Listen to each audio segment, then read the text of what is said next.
What's up, everybody? It's your boy Ryan, and this is the Thunder Channel on nootropics, on testosterone, and on a lot of other stuff. Thanks so much for being with me. So I'm going to do a reaction to a video called $100 Million Entrepreneur on Adderall, Modafinil, and Smart Drugs. And the reason I thought this was really interesting is because it's two people that I know of and follow. One, Derek from More Plates, More Dates, who I actually really like and is a super smart dude. And the other, a guy named Alex Hormozi, who is an entrepreneur that I have followed, so I sort of know of him and I have watched some of his content. And yeah, let's watch them talk about smart drugs. The last topic is smart drugs. So this is something that is heavily abused in the entrepreneurial space. Guys who are on shit tons of Adderall, Modafinil, a bunch of different medications, supplements, etc. What has your experience been like, if any, with smart drugs, nootropics, stuff like that? Yeah. I'm chewing Nicorette right now. Okay. Right off the bat, Alex says he's chewing Nicorette, which, yeah, I mean, that's a cholinergic. Basically, it's going to bind to some acetylcholine receptors and provoke some sort of stimulatory response for most people. Probably, I think we're binding to, what is it, A7B2, nicotinic acetylcholine receptors. You're going to be inducing some working memory benefits and probably some focus benefits. So totally interesting. 1 to 4 milligrams of nicotine is usually a good strategy to induce that outcome. So right off the bat, I'm liking what I'm seeing. We drink a cup of coffee every day, so I have that. I've done nicotine patches, which I actually really like a lot. Like you're gonna quit smoking patches. Those honestly feel like Adderall. Highly recommend. Like love those.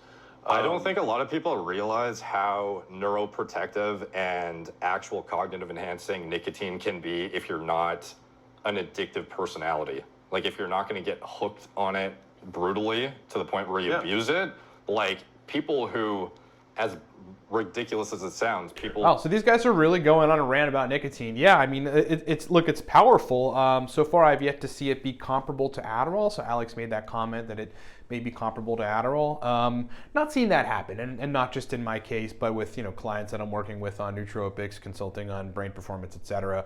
Binding again to the nicotinic acetylcholine receptors. Yeah, it's not going to be as potent as something like Adderall or certainly Modafinil. But yeah, I mean, for some people it can be pretty stimulatory. So maybe the takeaway is, if you're somebody that's kind of looking to get into nootropics, or you are and you haven't tried nicotine patches or nicotine gum, it might actually be something for you to give a shot of, and you might end up with some pretty rockin' brain performance. People get less Alzheimer's occurrence when they smoke. Oh yeah. It promotes angiogenesis. Yeah. And I have a ton of Alzheimer's in my family. Oh. And so that's why I've been like, promotes short-term memory, decreases appetite, increases energy, has a 30-minute half-life, like prevents Alzheimer's. I'm like, I'm in. You know what I mean? Like, sign me up. You're on in my entrepreneurial career. Like, I took Adderall probably twice a month. You know what I mean? And I would take really, really small amounts because I think I'm very sensitive to stimulants. So I would probably take 5 to 8 milligrams. Yeah, that's kind of a small dose of Adderall. And that's kind of an interesting idea, right? I'm not saying it's a good idea or a bad idea, but yeah, I mean, kind of microdosing it or dosing it at least lower than people typically do, and not dosing it a lot. If you're going to be dosing a very hardcore, what is essentially a dopamine reuptake inhibitor, is going to keep some active dopamine around in the synapse for your brain to use. Dosing stuff like that lower is probably a good idea. I believe I believe Adderall is inhibiting the DAT, or binding directly to the DAT, which is the dopamine transporter, and therefore keeping some dopamine around. But I'm not saying Adderall is a good chemical to use, but if you're going to use it or something like it, that'd probably be a better strategy, to sort of sparingly use it, and use it in kind of medium doses. Enough for me. And maybe it was all placebo, I have no idea. But that was enough for me. I just want to pause it and just say something, because that kind of got to me a little bit. One of the things that I do often see in the nootropics community is a lot of discussion about placebo, really in the general biohacking community. I mean, even in the TRT community, like you'll have guys that go on TRT when the first week they feel fucking awesome, and you have people just immediately write it off as like placebo, dude. Like people have no idea about science, and just using the words, it's kind of cringe. In reality, with nootropics especially, so let's just go back to kind of Alex's discussion of this idea of maybe it being placebo.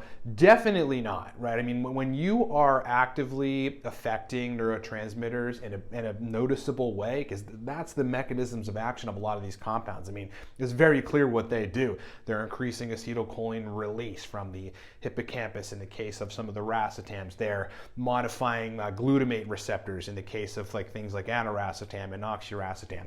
You're inhibiting the reuptake of dopamine at a mild level with things like phenylpiracetam, right? You're forcing cholinergic release with that chemical too.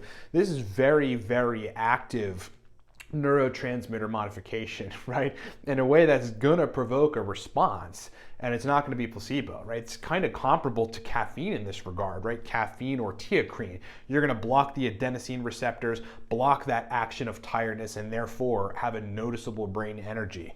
Can't really attribute that to placebo. Caffeine and nicotine were the main ones. I've taken modafinil. The thing that I don't like about that in Adderall is the half-life so long. And so I feel like I end up giving the next day to have the productive day. And then you end up using it the next day potentially to make up for the fact that your sleep was shit. I've never done multiple days in a row. But a lot of people do get into that vicious cycle. Oh, really? Okay. Now that is actually a great point, and he's right. I mean, sometimes if the issue there is dosing, and then not understanding that if you're putting dopamine into release at excessive levels and with a compound that has a long uncontrollable half-life like modafinil or like Adderall, well then you're going to need to replete the releasable pool. That dopamine is coming from somewhere, right? There's reservoirs of every neurotransmitter. It's called the releasable pool. When you force them into motion, into circulation, and keep them in that synaptic usable space, it's coming from somewhere, and you kind of can't just leave it be. You've got to execute a strategy of repleting the neurotransmitter kind of simultaneously if you can, and if at the very least somewhat later on in that kind of period in the effectoration window, like perhaps later on in the day or the next day.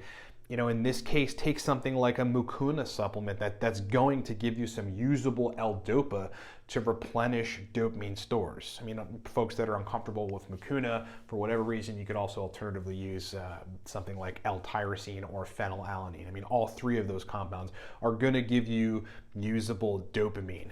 You probably benefit in that situation from also adding something like bromontane, because then you've upregulated the synthesis, the dopamine synthesis enzymes. So then you're synthesizing more dopamine from the L-DOPA and from the raw precursor from your diet too, so that you don't end up running into that issue. Plenty of people can take some of the affinils like modafinil, armodafinil, hydrafinil, all the other affinil analogs, and be totally fine the next day and frankly function good, so long as they're keeping their dopamine restoration in check. But he does make a good point about some of the half-lives. It's like if you don't understand this stuff, then you're taking modafinil or Adderall or something else that is potentially dopaminergically stimulating, and then you're basically just sort of left to deal with the effects. If you get too overstimulated, if it's like it keeps you up, if it disrupts your sleep, it makes you feel like shit the next day. Like those are the kind of things that if you don't understand how to manipulate those things at a very granular level, then yeah, you're going to deal with side effects. All right, let's continue. Yeah, I've never done that. But yes, it was always like a once a month, twice a month thing, and it was usually Adderall, not modafinil. I've tried modafinil, but I preferred Adderall. But the fact that the nicotine patch plus Nicorette plus drinking a coffee is, and I actually prefer Red Bull to coffee for like actually feeling. I don't know if it's the B vitamins or whatever, but like if I do 120 milligrams of caffeine versus 120 milligram caffeine Red Bull, I feel it way more than the format is definitely impactful. because like even those like caffeine tablets you would get at Walmart or something, you take a 200 milligram, doesn't even feel close to the same as like 100 milligrams from an energy drink or coffee sometimes. Like it's more from the pre-workout versus a tablet. Yeah, so a couple major points there. So first of all, yeah, I mean, basically what Alex is saying is nicotine patch, Nicorette gum plus coffee, right? So that's two methods of infusion of nicotine, which, yeah, I mean, come to think of it, adding caffeine on top of that probably will, for some people, you know, provide some sort of comparable effect to an Adderall or an otherwise very stimulating kind of nootropic compound. Not to say that Adderall is a nootropic, because it definitely is not, and that's one of the confusing things. It's sort of like, you know, I don't know, it's put the nootropics community in a strange place over the years. You know, like people running ads selling nootropics are getting pinged by Google or hit by Google and saying, you can't run this because you're talking about illicit drugs or, you know, prescription drugs or whatever, and you're really not. I mean, like 99% of nootropics are not that, in fact, right? I mean, you can get them effectively as supplements, and that's really what we're talking about here. But yeah, that's an interesting combination. Yeah, the second point of like, yeah, administration and really the type of how how the chemical is actually situated does change the effect for sure. I mean, if you're drinking coffee with all the diterpenes and all the other chemicals that are in like coffee bean versus actually taking caffeine pills or caffeine powder, it is a profoundly different effect, my friends. I mean, you know, you need less of it. Like if I drink a cup of coffee, what's that, 100 milligrams or so, I've got a very particular effect. But if I dose 100 milligrams of caffeine powder, that is a very, very different effect. In fact, for me, far too overstimulating. I really cannot even handle it, and I would not dose that much. So yeah, there is a difference between, you know, consuming coffee and then, you know, consuming actual caffeine powder. So that's something for folks to look into. And if you want to, you know, on an experimental capacity, try dosing caffeine powder, which, yeah, I mean, I suggest doing to figure out how you respond to it. You want to start uber low, 40 milligrams, 50 milligrams, and just kind of see how you fare, and don't drink any coffee with it. Versus this, wildly different feelings, even though the milligram amount might be equal. It's really interesting how it works out. That's something I don't know anything about. I just know that I feel much different on that. So like, if I have a big work day, I won't do all those things. I'll do like Red Bull once a week, because like the concept of cycling has stuck with me. Because it's like, if you're gonna get used to it, then you don't get the benefit. So it's like, I want to use it, I don't want it to use me. So, you know, I'd have Red Bull once a week probably now. And I just ordered patches yesterday. I haven't used them in like a year or two, but I was like, oh yeah, I forgot about these. So I'll probably use a patch as another thing that I'll do, because I'm really. This is really interesting, because here's a guy that's like not into nootropics as far as I can tell, not at least into the neuroscience, into the nuance side of things, into, you know, getting deeper into how to build stacks, layer them in, cycle them, create an effective rotation schedule, all the stuff that we talk about in some of our courses and that I layer in when consulting folks on nootropics. But somehow inherently he does understand the necessity to cycle between stuff. And I find it super interesting that a guy who's not really into nootropics at this meticulous sort of granular level that we discuss on this channel, but still understands the necessity for cycling. I just think that's really awesome. Trying to finish my book, and so I'll probably have more stretches of like intense attention. But yeah, that's my, you know, that's on like a peak nicotine day, like the most you'd use, how many milligrams in general? I chew the 4 milligrams, and I've had 3 today. Okay.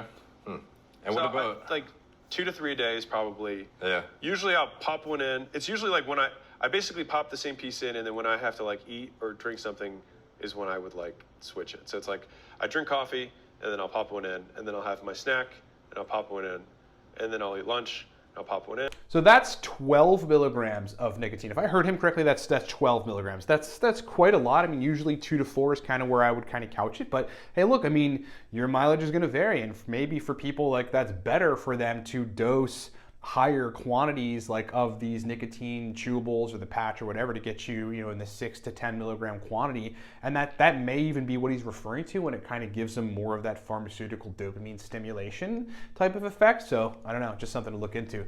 Personally, I don't respond good to high doses of nicotine. I get overstimulated and don't really feel right. But again, your mileage may vary, and that may be something interesting for folks to try. The other interesting point that he makes, and I guess we'll kind of finish off on that, is like, yeah, man, I mean, he's talking about exactly what we talk about on this channel, like long stints of work, the necessity for higher output from your brain, and then targeting particular brain states, like high performance brain states where you function really well for those instances, right? So that you can crank up performance to sit down for 4 or 5 hours to get something done that you're procrastinating on, you don't want to do, but you absolutely should do, and that you don't otherwise have the performance to do. It's like you get the right nootropic stack in the mix, and wow, it's a world of difference in how much, first of all, your inclination to sit down and do it, like you actually want to do it, and then secondly, like how streamlined your brain can be in actually getting shit done. Alex went on to say like he doesn't take a lot of stuff, or like doesn't really take anything now. And look, I mean, maybe that's true. I don't know. I don't personally know him. I would say that there is some sort of stigma associated with that. And I think a lot of entrepreneurs want to say like, oh no, like this is me, like my ability to build this $100 million business or whatever. It's just totally all me, bro. But you know, in reality, like, you know, fostering better brain performance so that you can be more productive and get a lot done. That's usually what I see. I mean, you know, hardcore entrepreneurs that are really doing it and really killing it usually do have some degree of, you know, brain stimulation happening, or some help, you know, that's facilitating extra brain performance. Not saying the guy's full of shit, not really sure, just saying, you know, who knows? I would just sort of couch that response as, you know, who actually knows? The guy could be on Adderall or Modafinil every day for all we know. And I guess that's it. So yeah, I mean, I guess I'll finish on, I mean, nootropics have changed my life as an entrepreneur. There's no question about that. I mean, back when I was running my iPhone repair company in Bethlehem, Pennsylvania, like building that company, those type of companies with one guy and like one repair guy usually end up doing about $100,000, $150,000 in revenue a year. I took my company to $250,000, a little bit more. I think at the peak it was just about $375,000 a year. And so that was a lot. And we were doing contracts with schools, and I just like, my brain was situated around how can I take this to be a $500,000 company, and we were heading in that direction. Then the market totally changed, so I had to basically get out of it, and I started hating the company and whatever. So I ended up, you know, basically closing that company down. But nootropics, no doubt, facilitated my success in that company. I mean, I was working, I don't know, 12, 14-hour days, sometimes 15-hour days, as I transitioned from that company to Cortex Labs. Like, I was doing the beta testing and the sourcing and the beta testing and the trials for the Cortex stack when I was still running my previous iPhone repair company. I mean, that's 16, 17-hour days, and then sleeping and then waking up and doing it all over again. No doubt nootropics not only helped me to function incredibly during that time, but like literally got me through it. I just don't think there's any way that I would have been as effective and as productive and got as much as I got done in the time frame that I did without having nootropics in the mix. And even these days, I mean, obviously with Cortex Labs, we just launched Torque. You know, a lot of marketing went into that, a lot of thinking, a lot of managing of the beta testing, you know, happened with Torque, as it should with any nootropic that comes to market. And yeah, I mean, consulting folks, God, I'm being hired by like pro sports teams and having their players, like, you know, have me consult them on nootropics to use for performance and stuff. And like, yeah, this takes a lot of brain power. So nootropics facilitate the performance of my brain as it relates to work, like, so much. And quite honestly, like, I'm a productive guy, you know, and I'm hard charging and my testosterone's and like great ranges and I feel good. But without nootropics, I just don't think there's any question that I would not be as effective and as productive as I am. And I just wanted to make that clear. Thanks so much for watching, everybody. It's been a pleasure hanging out with you. Go check us out at livecortex.com, because we have 2 nootropic stacks that are actually epic for entrepreneurs and for everybody else in between. Number 1, the Torque nootropic stack. Pretty new, just launched about a month ago. We've sold, I don't know, somewhere around 1,000 bottles in a very short period of time, which is unheard of. People love the stack. I mean, the reviews are coming through and people are like, wow, turns my brain on, gives me energy, makes me motivated. I lose procrastination. I start doing shit that I like, you know, I've been putting off for weeks or something. And yeah, I honestly feel awesome. The Torque nootropic stack is powerful. It was built to be taken 5 times a week, all right? So if you need a hard charging stack to take 5x weekly while you go to work and you go crush it, take the Torque nootropic stack. Our second nootropic stack has been on the market for just about 7 years, and it is called Cortex. It is also a very powerful motivation, mental energy, drive you to work type of nootropic stack. The difference between the two is Cortex is more for, it'll temporarily stimulate you and get you into gear, but at the same time it's doing some really positive longer term things like inducing neurogenesis and upregulating dopamine receptors, whereas Torque is just strictly like get you into gear, get you functioning awesomely, get your brain performing and executing some output like in the moment. Like take Torque, 30 minutes later, go to town. Take Cortex, 30 minutes later, go to town, but it's also doing positive things ongoingly for your brain. Get those nootropic stacks at livecortex.com. livecortex.com for Torque and Cortex, our flagship nootropic stacks. If you need my help personally on anything related to what we talked about, nootropics, dialing in your testosterone protocol, raising your test naturally, right? Running HCG protocols, gonadotropin hacking, anything related to sexual function as a man, book a call with me or get on board with some sort of ongoing consulting program. There are many options and you can find that at the consulting page at livecortex.com. Thank you so much for watching. Subscribe to the channel if you haven't. Hit the bell to get notified of all the content that I'm putting out, because I'm putting out a lot of content these days. It's been a pleasure hanging out with you guys, and I'll chat with you next time.